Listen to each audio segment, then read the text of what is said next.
Hi everyone. It's nice to see some familiar faces here today and some new ones as well. Hi to those online. I know there's a bunch of people following online today. My name is Jessica Olivieri and I'm honoured to be here today with you. I'm the co-artistic director of UTP based in Bankstown and I'll be your MC today. For this beautiful event, access ideas and insights co-design in practice. If you need to leave the space for any reason today, if you're here with us in person, then please feel free to make your way to the door left of stage, which is your right, and the front of house back into the foyer. And feel free to do that, move and do whatever you need. This is a safe space for all of us. Daniel McDonald to open the event with a welcome to country. Thank you.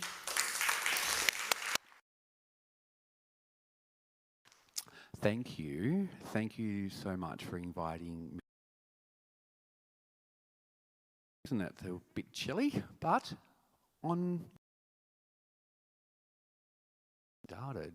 and my genetics all come from the northern area.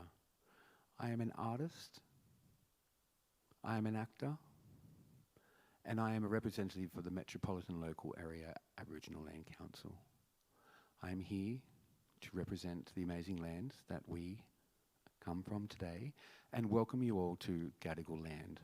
I pay my respects to all of the Aboriginal and Torres Strait Islanders, the elders, past, present and emerging. I would also extend a warm welcome and acknowledgement to any Aboriginal or Torres Strait Islander brothers and sisters in attendance today. Whether it's you or whether it's somebody that is a First Nations, whether you are an Aboriginal, a brother, a sister, you are all welcome here today.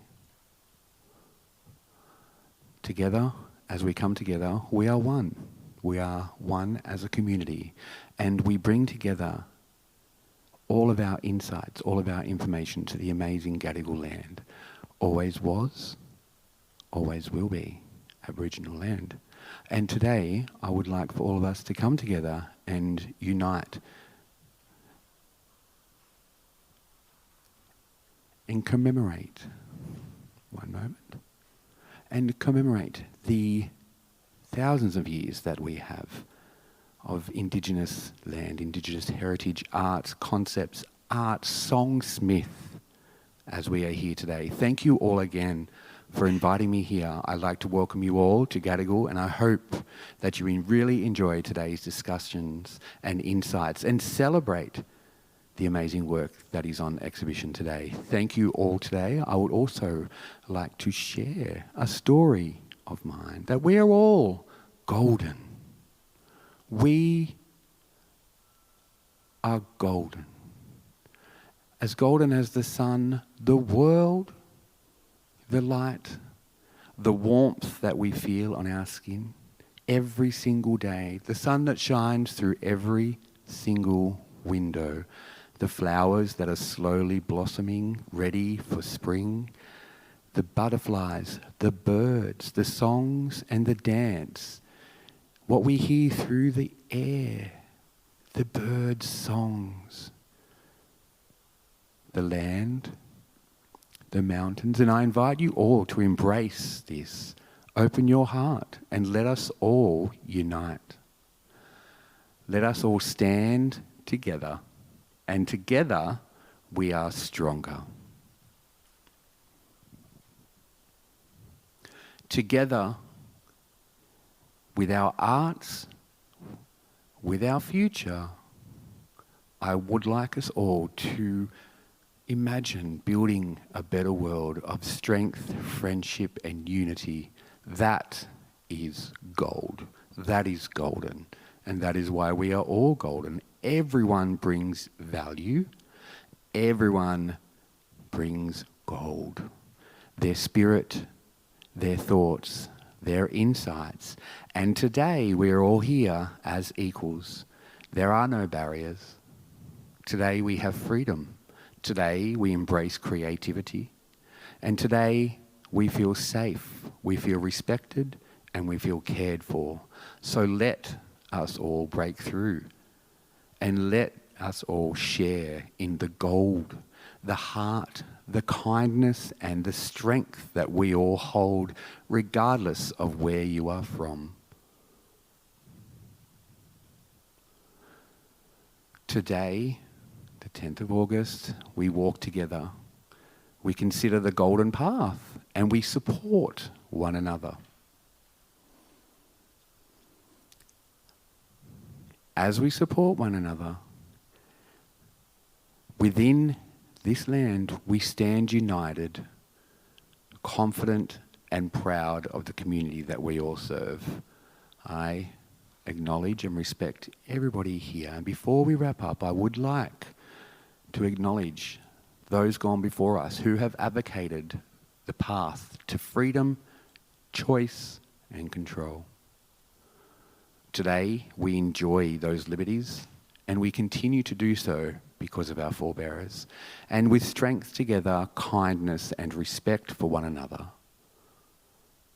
I wish you all the best, and I wish we all continue to maintain the faith that has got us to where we are, and the respect for each other, and the leaders that we have, and the love that we share. The time, ladies and gentlemen, is now. The time, folks, is now. Thank you all, and welcome and enjoy.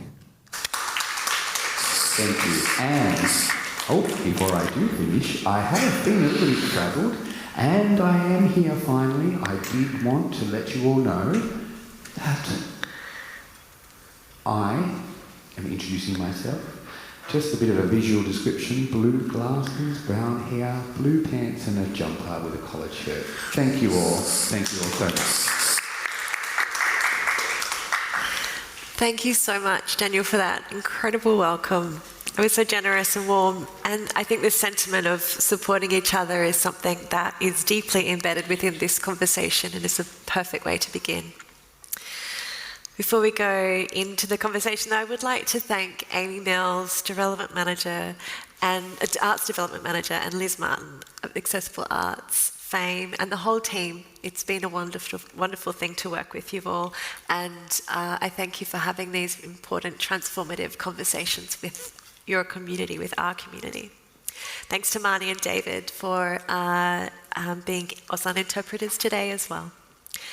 I've been an audience member of many of these conversations, and it's a great honour to be up here on the stage with this beautiful panel. Today we will be exploring the theme of co-design in practice and really unpicking what that might mean and how we might do it as a sector better. How we might move beyond consultation and embed shared decision-making, collaboration, lived experience and access from the very beginning of a process rather than as an afterthought. We'll be hearing from two different approaches. One is coming through the Songsmiths program. So if you're an accessible arts fan, you'll know about this program already, but we'll dive into it in a moment. And another from Milk Crate. So both of these, Milk Crate being an organisation, Songsmiths being a program, but both centre the voices and experience of artists from diverse and underrepresented communities. So it's a really great way to begin this conversation. I'd like to introduce our panel. We have Felicity Nicol, who is Senior Artistic Associate for Milk Crate Theatre. Irene Zhong, composer, singer-songwriter and part of the development team for the Songsmiths program. And Leila Harris, composer, songwriter and musician, and one of the artists as part of the Songsmiths program. I just wanted to build a little bit of extra context around both these programs. So I'm just going to give you a bit of background. Then we will dive into the discussion, and at the end we will open up to questions. So if you feel like you need to write them down or keep them mentally in your head, have them ready for the end. And that will also come from online. So if you're online, you also have the ability to ask questions. So Songsmiths is a co-designed, disability-led songwriting program. It's first developed in 2022, so that gives you a sense of how long things can take, by Accessible Arts, Arts Victoria and APRA, AMCOS. Created by deaf and disabled musicians, the program has provided an accessible space for collaboration, mentorship, and creative development. In 2026, Songsmiths launched its pilot program with 9 participants across New South Wales who have worked together alongside experienced facilitators and writers to produce, write, arrange, and record original music. So something that's incredibly precious. Built through a 100% disability-led co-design process, Songsmiths demonstrates the possibilities when access is embedded from the very beginning. We've got a short video and we're going to show you, because sometimes that's what makes sense most. So let's watch the video together.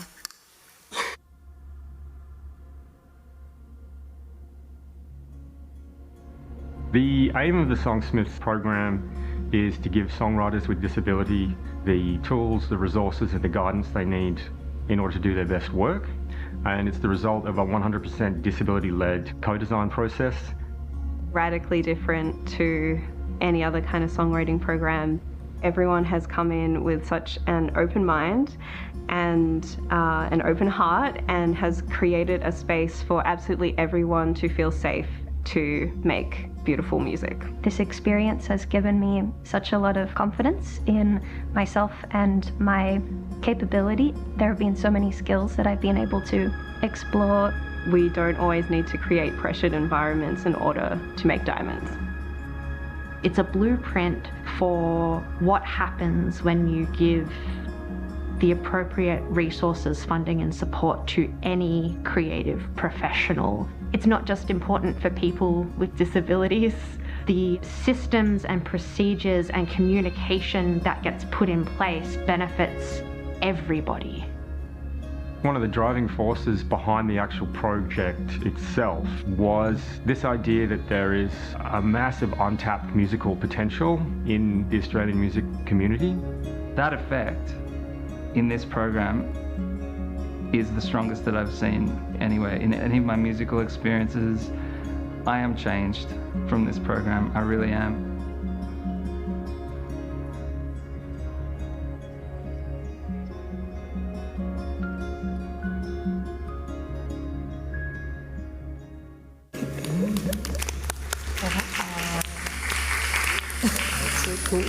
Great video. Before we go any further, I also just want to give a little background on Milk Crate Theatre, so you can correct me if I'm wrong. So Milk Crate creates inclusive spaces where artists from diverse backgrounds come together to develop powerful and transformative performance works.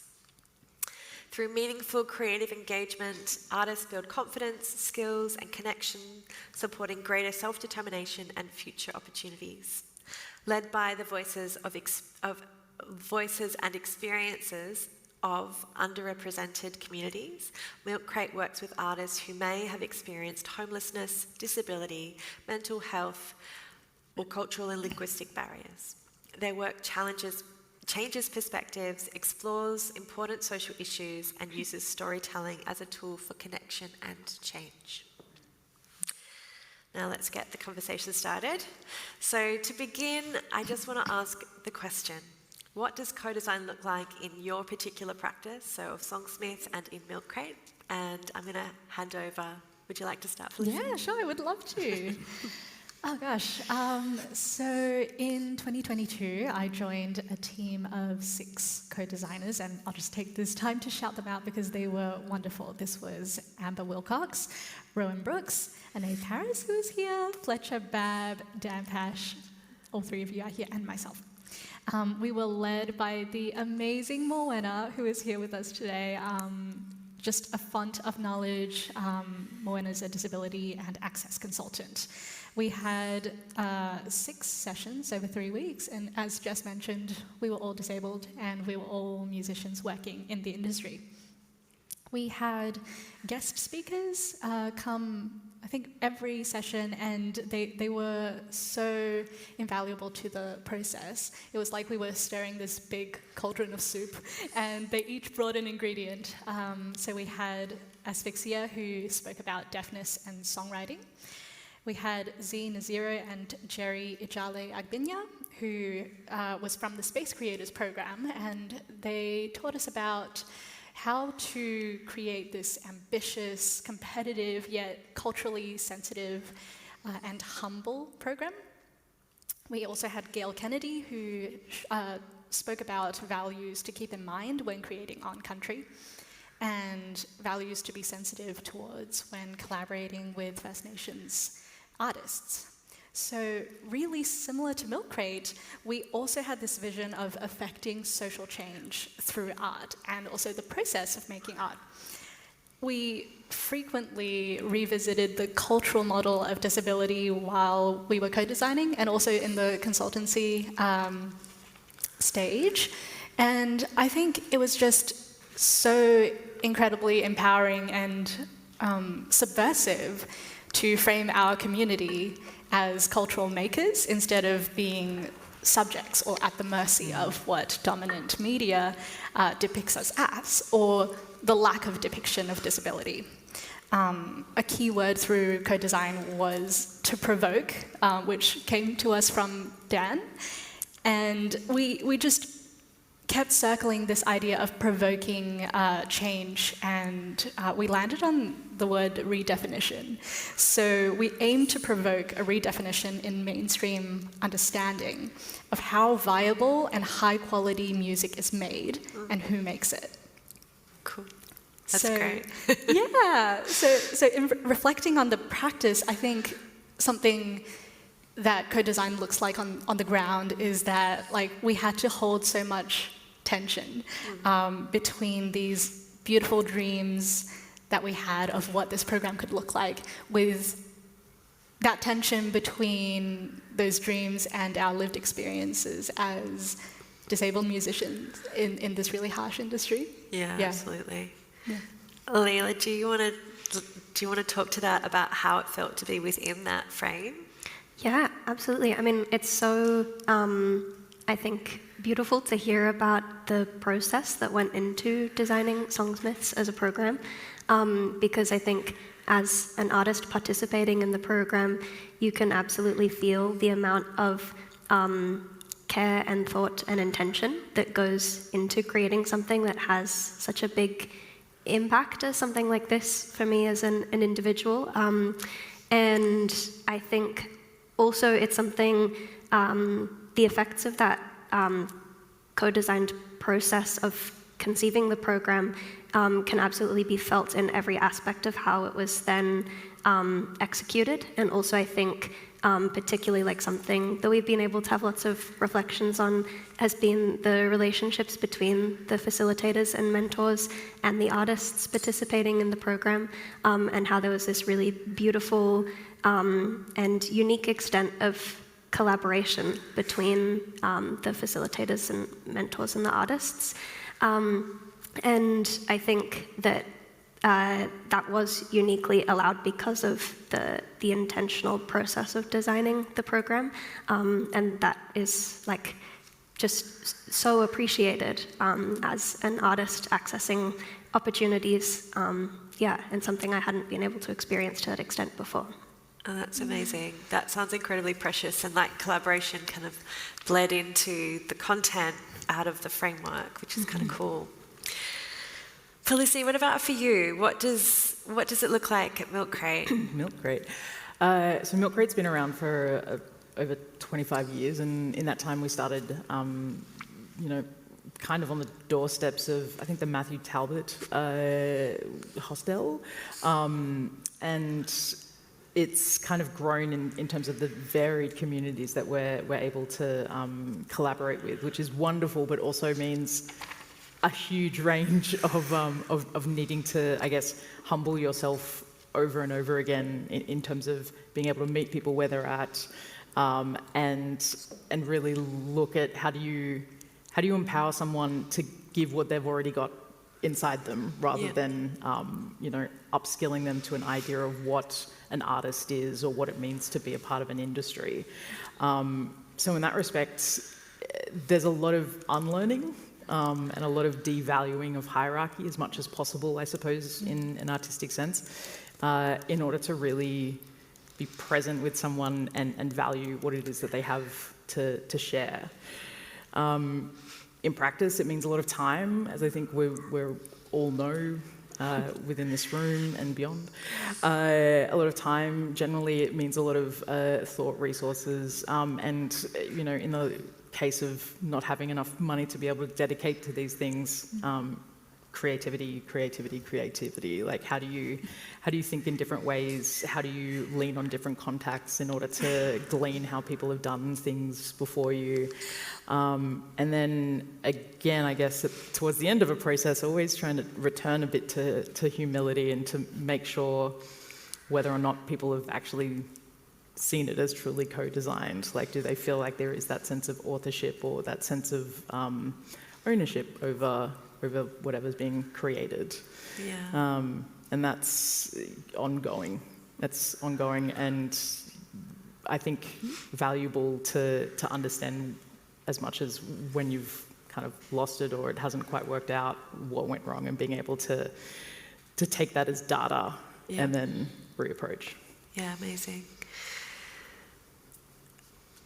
We kind of often think about, I mean, even in the most progressive spaces, access as being something that comes after a creative process has been developed or a framework has been developed. From your experiences, do you think that access could be seen as a form of co-design in and of itself, in understanding perhaps individual access requirements or what it might mean to be accessible? Yes. Yes. I think access has to be co-designed. If not, it's imposed. If you haven't actually, done the research, had the conversation, so you're not taking ideas in the abstract and then, catering for who knows. If it's not co-designed, it's not going to work.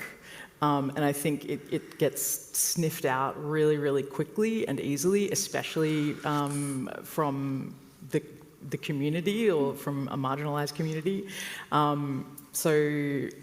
think co-design is mandatory in that respect, and understanding that it takes time to have those conversations, and that finding a way for that to be okay and baked into it. Yeah, absolutely. Felicity, you said before, you mentioned authorship. This can be really complicated when we're in a collaborative, any kind of collaborative model or co-design model. How does Milk Crate approach authorship? And I guess it's a process of learning, and so how are you learning and how are you continuing to improve that? Yeah, absolutely.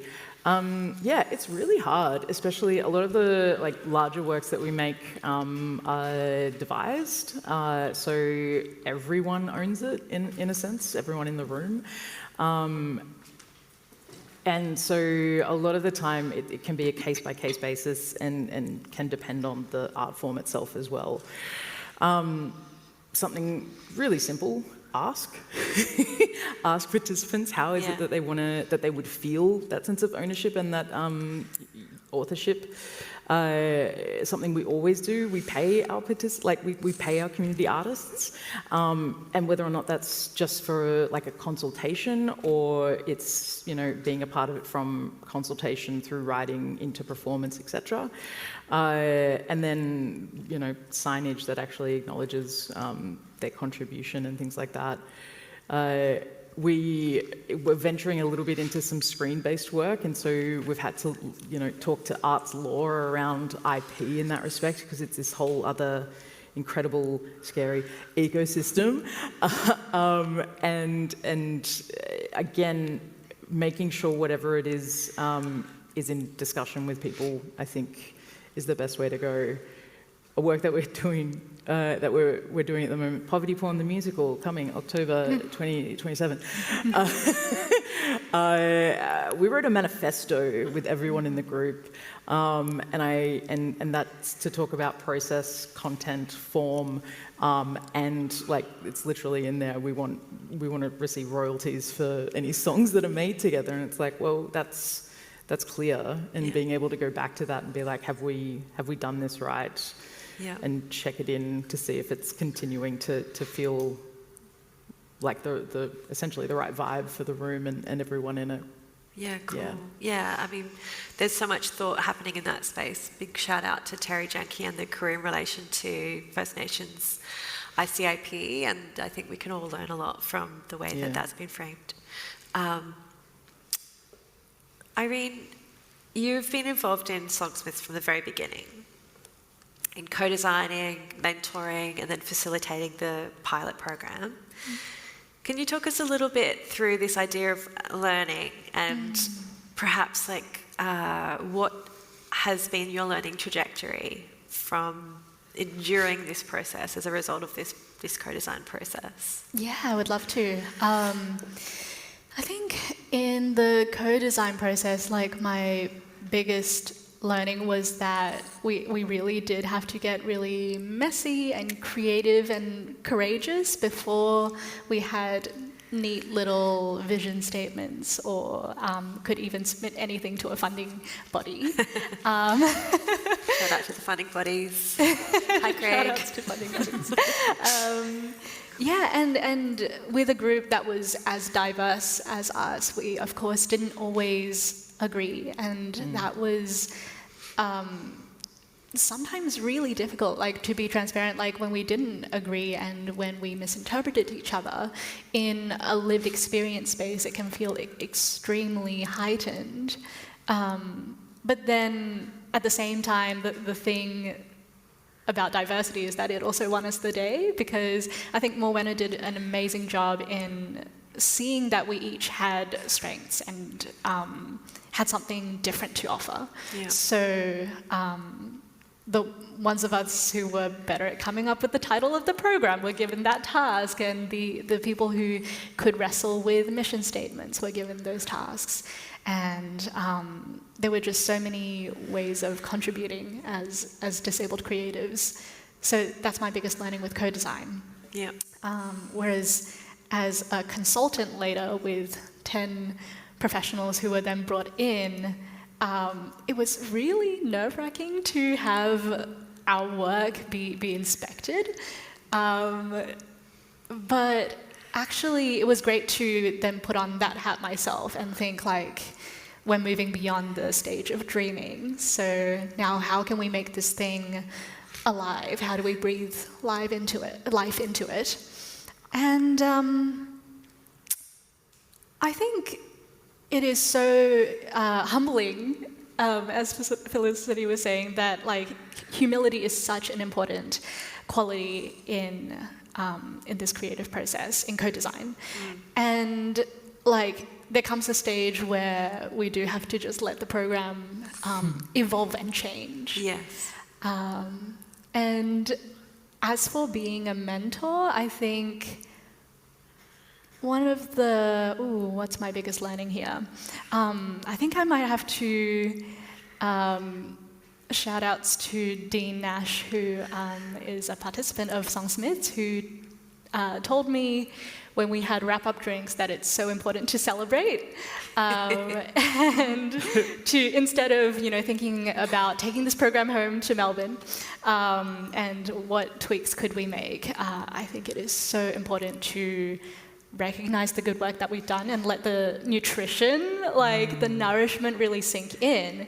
And actually that's a point of resonance I think Songsmiths has with Milk Crate as well, because the Milk Crate Theatre YouTube account, amazing plays, just a wonderful, there are so many stories from the community. And celebrating has two purposes, right? Because one, it makes you feel really good. But also, it's so important to measure your impact and to demonstrate it to people. We live in a community that we've been haunted by scarcity for so long. Let's celebrate it when we do have it good, which is more often than we think. Yeah, absolutely. Celebration. Leila, I'm really interested in understanding from your experience what it has meant to sit in this space and what you feel like a disability-led co-design process and then program gets right that maybe mainstream music industry pathways might sometimes miss? Yeah. Well, I think that I can speak for all of the Songsmiths artists who are participants in the program when I say that it was such a meaningful experience for all of us.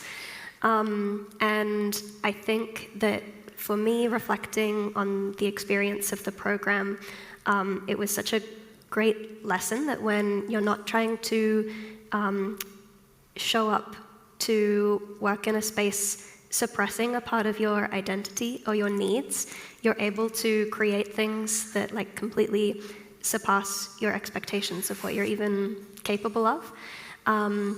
And that it is so important to be able to have spaces where you're able to show up as your authentic self and voice your needs in terms of access, but also to be able to, I think when you have that level of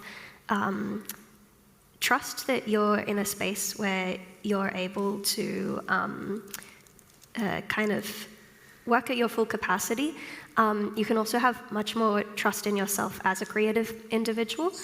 And then not only that, but when artists are given the time and space and resources to be able to create whatever they want. It was really quite a surreal experience because we were in the amazing studios at Brand X, and I think Irene and I had a joke that it was kind of like Uber for musicians, because you could just kind of say, oh, I'd really love this specific microphone. And then mysterious forces down the hallway would kind of just bring it to you, and it was amazing. And that's just kind of unheard of as an artist, let alone when you're applying for something specifically as a disabled artist. Yeah. So it was truly quite surreal. But I think for me, the biggest takeaway that I just really I want people to be aware of is how much capacity disabled artists have when they have the right support, and when the systems around them show belief and confidence in that capacity and ability. Because we all created such incredible things. So yeah.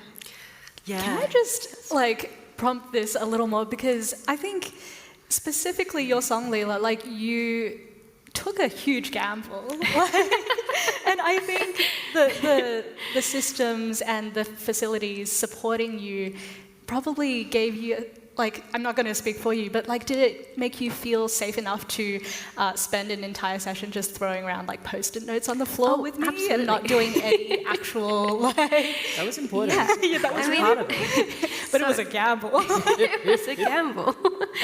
But I guess to flesh out what that looked like in practice a bit more, is that I went into this experience with kind of one goal, and that was if I had this opportunity, I wanted to create something that I couldn't make in my bedroom.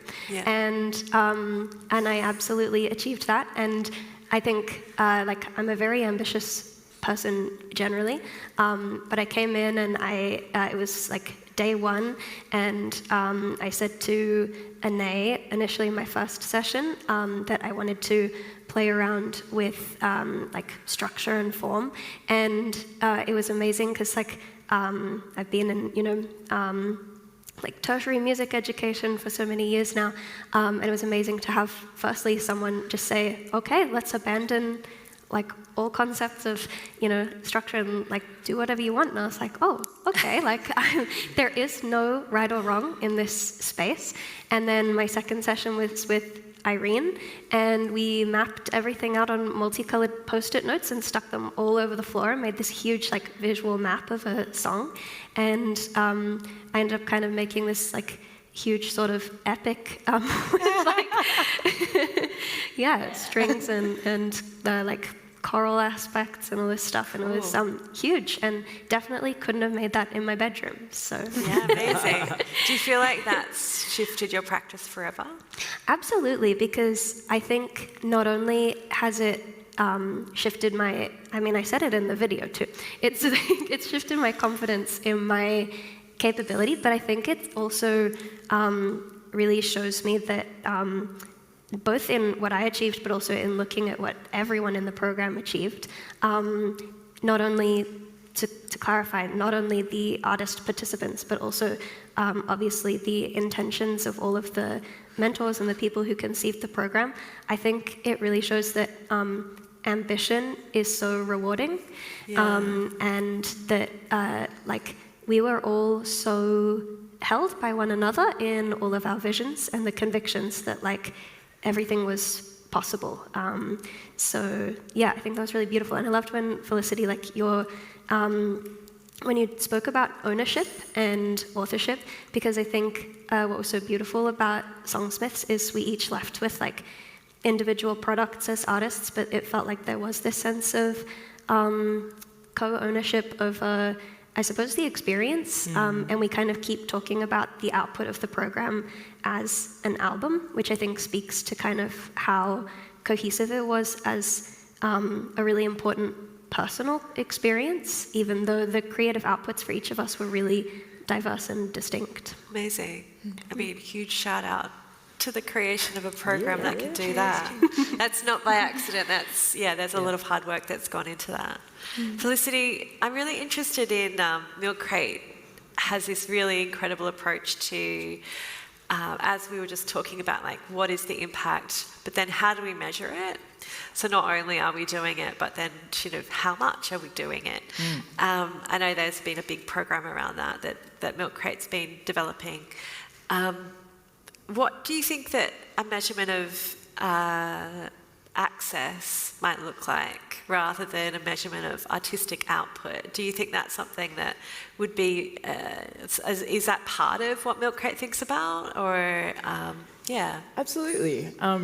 In this respect, my wonderful colleague, Jess Pantano, should be up here, impact manager to the stars, who has been instrumental in rolling out kind of an Australian first, a way of measuring artistic impact in CACD, community arts, cultural engagement, across Australia. So it's very something, important piece of work. And something I think, the arts in general is often so ephemeral, or to those who aren't a part of it can be maybe feel wishy-washy or something else, but this is like scientific, this is data-driven, so you can't lie, it's real. And it also means, there are ways of using said data to be able to advocate for more and more funding, which I think is, so important and so incredible. I think measuring projects or programs via access rather than just artistic output is revolutionary. Like, it means if we did this, if this was accepted, this would be a change in social values in the country, like in everyday life, and something real and not just given mouthpieces, I suppose, not just spoken about. I think it would mean so many more interesting stories being told in so many more interesting ways, and we would not be struggling for audiences. They would see themselves in spaces that they never thought they could, and therefore come and tell people about it. It would be, that art would be in places that they already go to. It's not just, on beautiful stages such as this, which I also love, thank you. But it would be like waking up tomorrow and the world had changed. What a gift. How great. We've kind of established now that co-design is the go, right? So now, do you have any practical tips for how everyone in this room might implement co-design? Like, how long does it take? What does it actually involve?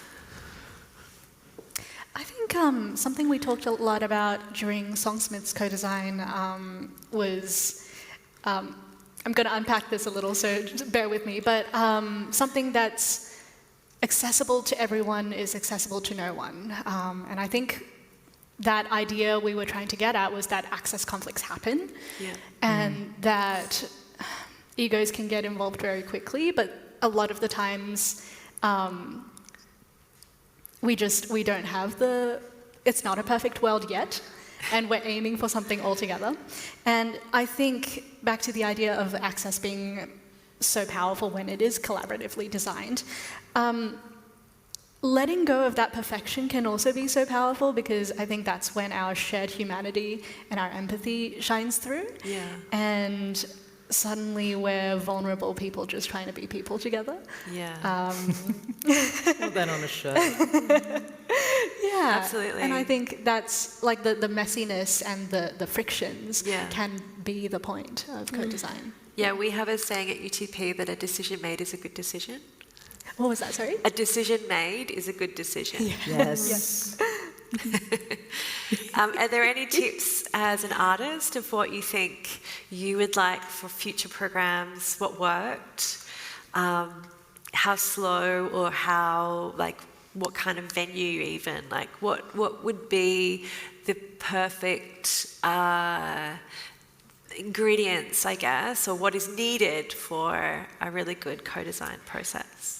I think, like, what I would love for other musical experiences that I've had to kind of have from this experience is that I think, like, a co-designed experience requires a lot of trust in many ways, but I guess specifically when it's a question of co-design and access. I think it's trust that when someone voices their needs, that it's what they need to show up fully, and that it doesn't make you as an artist difficult to work with or less professional, and it doesn't make your capacity and ability lesser to have those needs and incorporate them into a collaborative working process.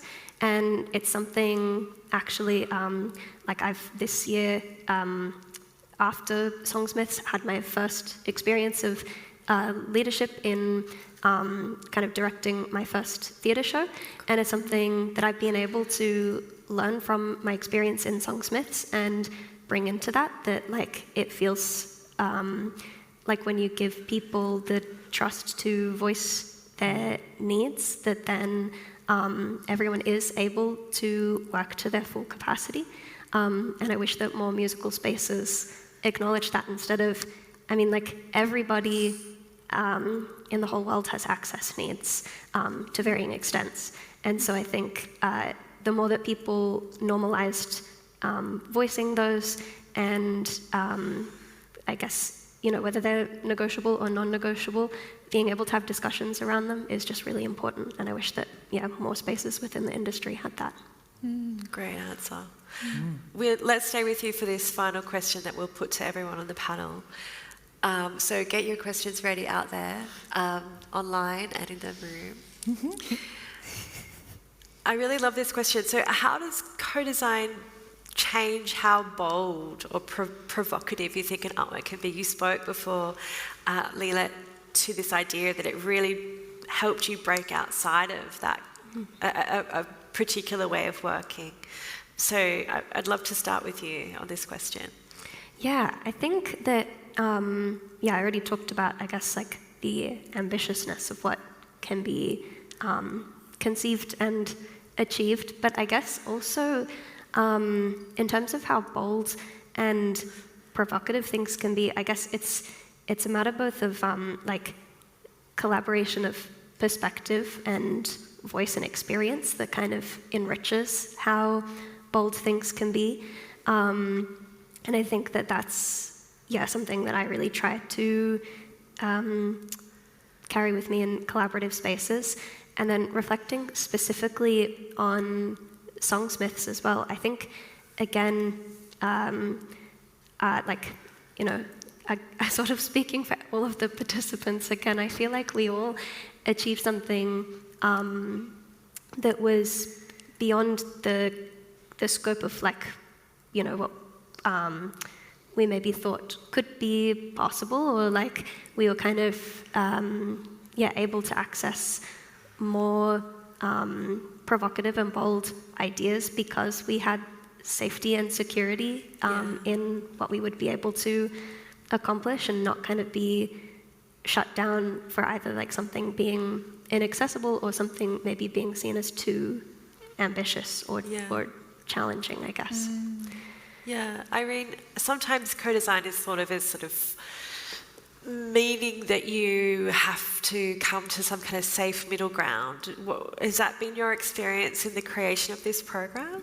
Coming to a middle ground? Yeah, I mean, bold and provocative, I think, can still be a middle ground. But yeah, like, does it feel like it still has a real spice to it that is really important, and a sort of driving reason for it to exist that is still really important to you? Yeah, absolutely. And I think the earlier question of like, you know, what's different about Songsmiths with other programs is that like, as I've been a mentor and a mentee in other programs, but never, this is a humble brag, but never am I so sure of myself as when I worked in Songsmiths. Like, I just kept going back to our vision of provoking a redefinition, and I kept going back to our values of equity and justice, and that informed every single thing I did. Like, when I was preparing a Zoom workshop and deciding what to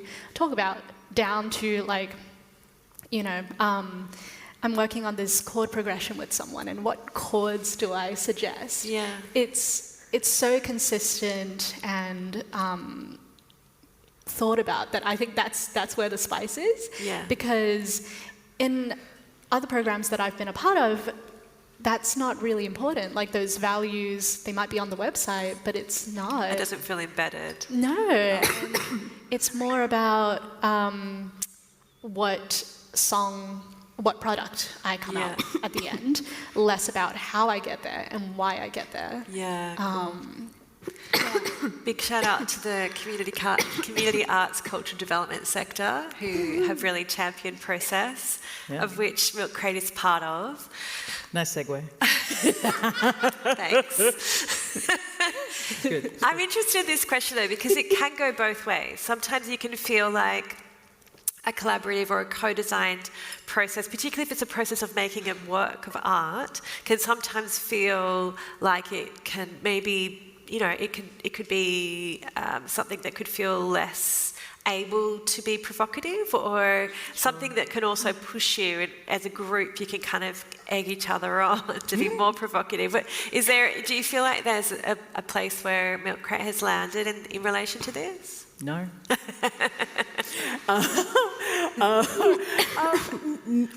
No, in that I think, again, because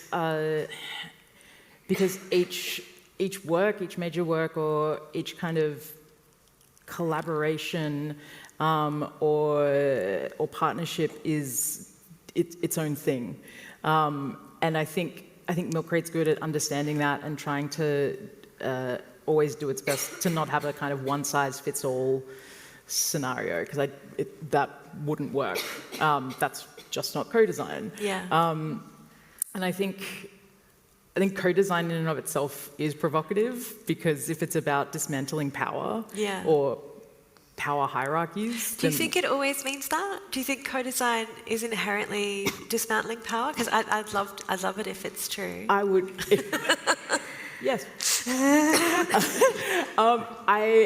In practice, not necessarily. I think in theory, or when done, like when you can stand behind something and say, yes, that was it, that was the thing, that was the moment, 100%. Yeah, cool. And I think that's really exciting. That's when you're going to see, a lot of beautiful, important difference, richness, and vitality in our sector, more so than there currently is. And I think that's wonderful and worth pushing for. Absolutely. Yeah, great place to throw it out to our audiences. So we've got Slido for those online, so they will be read out. And do you already have one to read out?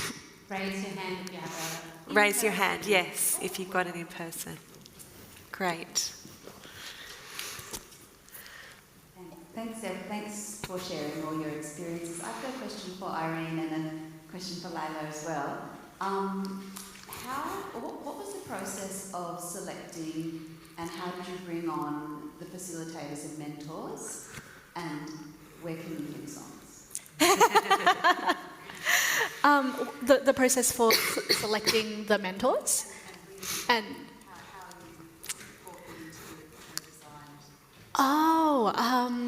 so how I was in the co-design because Arts Access Victoria put out a expression of interest, and I filled out that form, and I kind of at the time I didn't really know what it was about, and that's kind of how they asked me about what experience I have with co-writing songs, and what experience I have as a mentor, and that's how I co-designed the program. And then much later, there was an expression of interest for mentors now bringing the program to life. And I applied again. So that's kind of how I became a part of this program in all these different ways.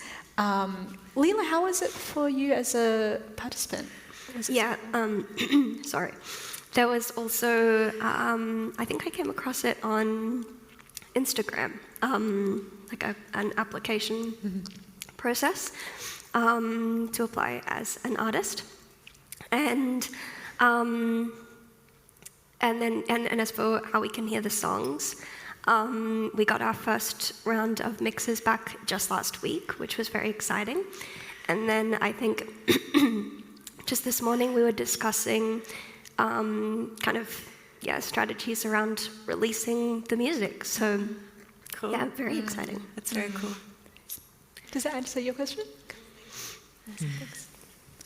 Thank you. This is a question that's come through from our online audience, and it's for Felicity. How was access impact measured? Can you repeat that? Yes, please. That's all right. Hello. How was access impact measured? Oh, I see. In the program. Oh, how is access impact measured at Milk Crate? Right. That's a big question. That is a big question. And Jessica. How is impact measured? In a myriad of ways. We have briefings with artists and debriefings, and then midway conversations as well.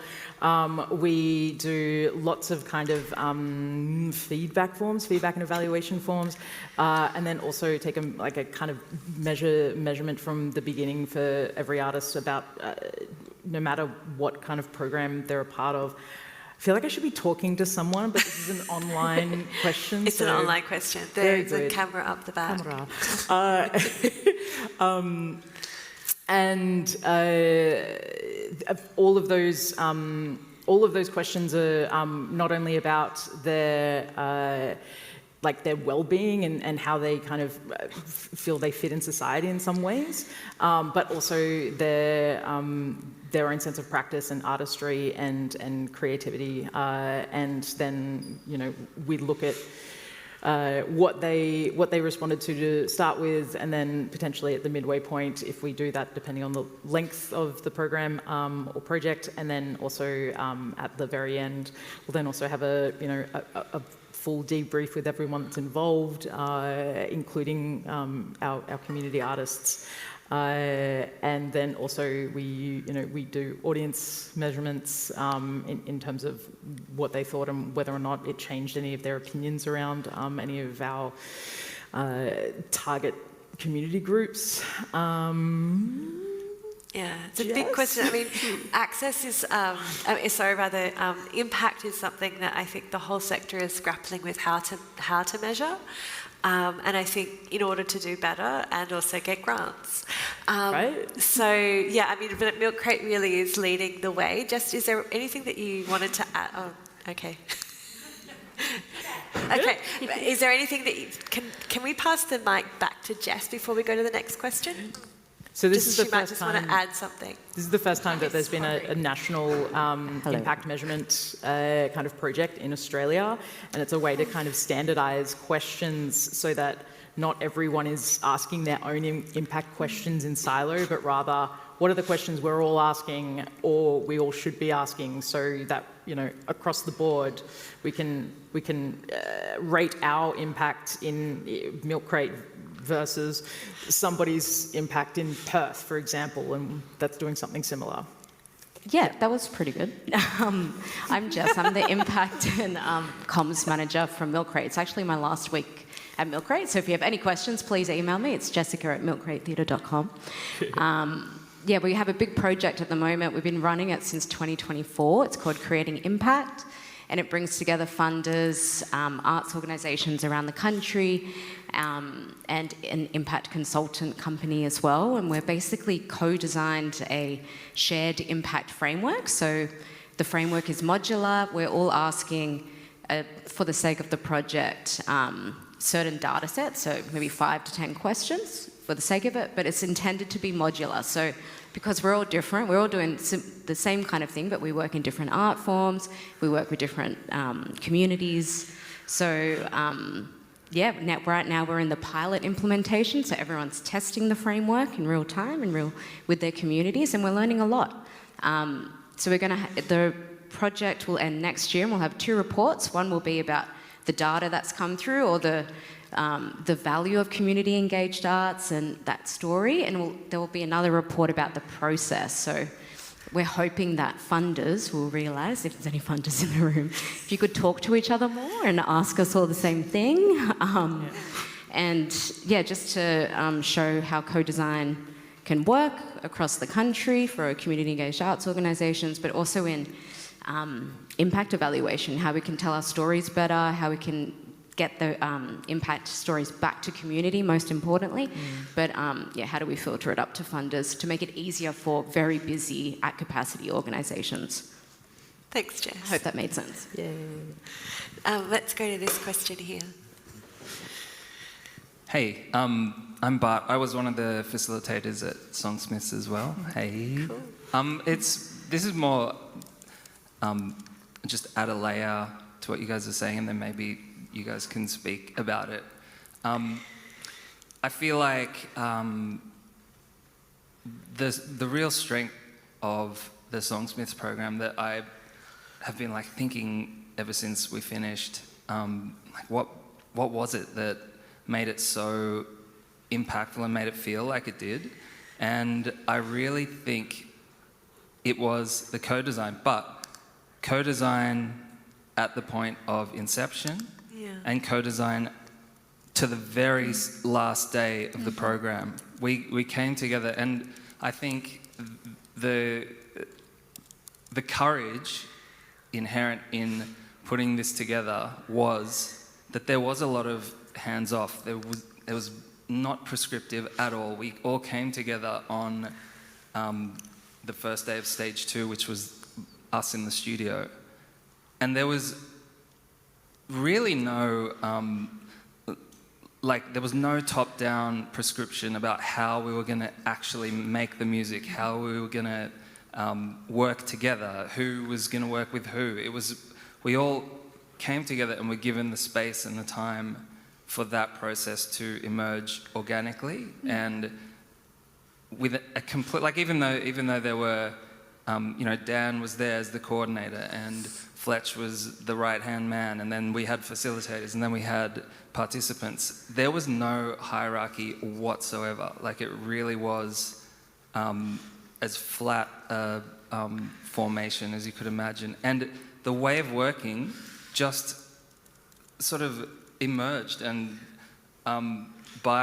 so we had the first 3 days, and then the first 3 days were the sort of feeling each other out and starting to develop ideas for songs and things. And the co-design for the entire program, in a global sense, was done before, and then the co-design for the actual process, I really feel, was done to a large extent.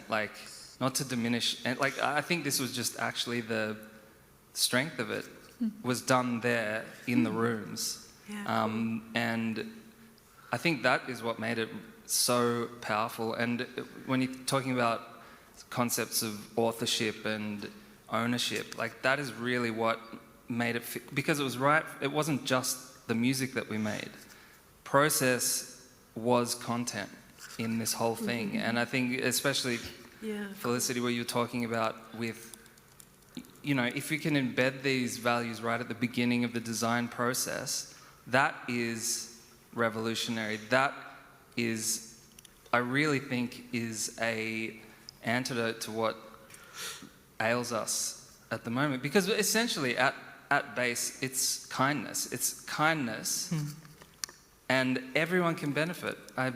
You know, everyone has access needs, and everyone suppresses things when they're in these high-pressure environments, you know, parts of themselves. So yeah, anyway, co-design all the way through.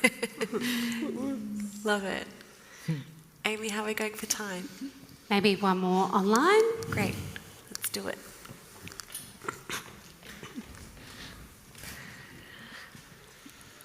How do we approach collaboration when designing programs that involve participants who have extremely varied capacity to verbalise their artistic interests and desires?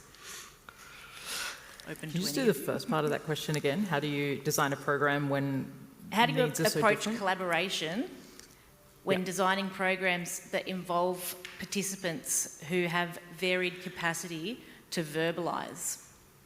To verbalise their artistic interests and desires. Cool. I think that's a great question, and I think also extends to, I think not just their creative interests potentially, but access needs. I'm someone who came to disability later in life, and I continue to struggle to know what I need and how to frame it, and I think that's possibly... Access changes daily, sometimes by the minute. So making that okay, firstly. And I mean,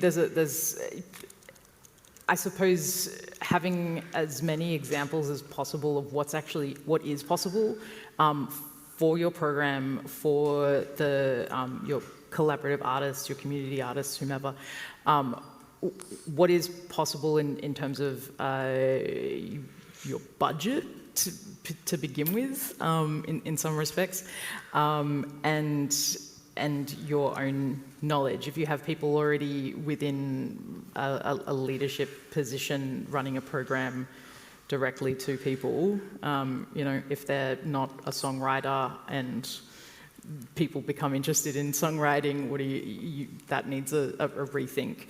And then I guess also if you've run a similar program before, showing what those outputs have been to give examples. It's and not being afraid to say, like, to continue to check in if this is still fulfilling them, if this is still the direction that they want to go, and saying that that's okay. Like really wanting them to invest in whatever their line of inquiry is, and the art form itself, that can shift, and that's fine. I'm really excited by this question because I think for this, it's in two parts. So one is that we need those people in the co-design room. Like we need those people. And because if we're in the co-design room and we can't even reach emergent verbal communicators, if we can't even communicate with them there, then how do we expect to design a program that is accessible for them? So would love to have those people in the co-design. And part two of my little spiel I've gotten on my soapbox is that I think it's a huge problem in the Western construction of ableism, in that we prioritize being verbose and being articulate. And so even within disability arts, highly articulate neurodivergent people, such as myself, we end up being the spokesperson, and less verbal people are at the bottom of the hierarchy, and that's a huge issue. So yes, I would love to see co-design start to address that and shift the narrative and give power back to people who get forgotten. Great point. Oh, I didn't really have anything more to contribute. I just knew Irene would have a really awesome answer. I was trying to... Well, that's a beautiful place to end. Liz is going to talk to us now. Liz Martin, CEO of Accessible Arts. Take it away. Thanks so much. And thanks everyone for joining us on this chilly afternoon. And thanks to our wonderful panel. So Dr. Jessica, Felicity, Irene and Leila, thank you so much for your time and your valuable insights. I loved the conversation and learnt so much and was reminded of so many beautiful elements to think about when we are creating together and collaborating together. I want to say a beautiful, deep thanks to Daniel McDonald for the warm welcome to country, and a massive thanks to our venue partners here at the ACO and their wonderful team, Tara Smith, Bianca Astwood, Abby Keys, Reese Davies, our streaming partner, Live Crowd, beaming us out across the country. Thank you so much. Our Auslan interpreters at Authentic Access and the captioners at Captioning Studio. I want to say a huge thanks to the Accessible Arts team, which they bring collaboration and co-design every day and go on above and beyond to deliver such beautiful work. So a huge shout out to Amy Claire Mills, Libby Forsyth, Rachel Musgrove, Daniel Jaramilla, Michelle Tier, Ava Lacoon and Dan Pash, especially his work in Songsmiths, which we've been talking about. Thanks to the board, thanks to our funders at Create New South Wales, Music Australia and Sound New South Wales. Massive thanks to you all for coming, whether you're tuning in online or coming into the ACO this afternoon. A little heads up, our next event will be at the Art Gallery of New South Wales and is a massive celebration for us because we're turning 40. 21 again. Some of us are older than 40. Only just. So please come, pop it in your calendar. We will be streaming it as well. The 14th of October, Art Gallery of New South Wales. There's going to be one of these kind of things, but there will also be some other secret spicy things to add in. Some, maybe a workshop, maybe a tour, stuff like that. We'll announce it soon, but we'll be doing that one in partnership with the Art Gallery of New South Wales, and it will be one of their Art After Hours nights. So please come and celebrate with us. Cool. And if you're in the room, please stick around now. We have some snacks and some drinks. We will be, I think, at the end of this hall down to your left as you leave. Stick around, have a chat with the panellists and with each other, and let's hang out. Thanks so much, everyone. It's been lovely. Thank you.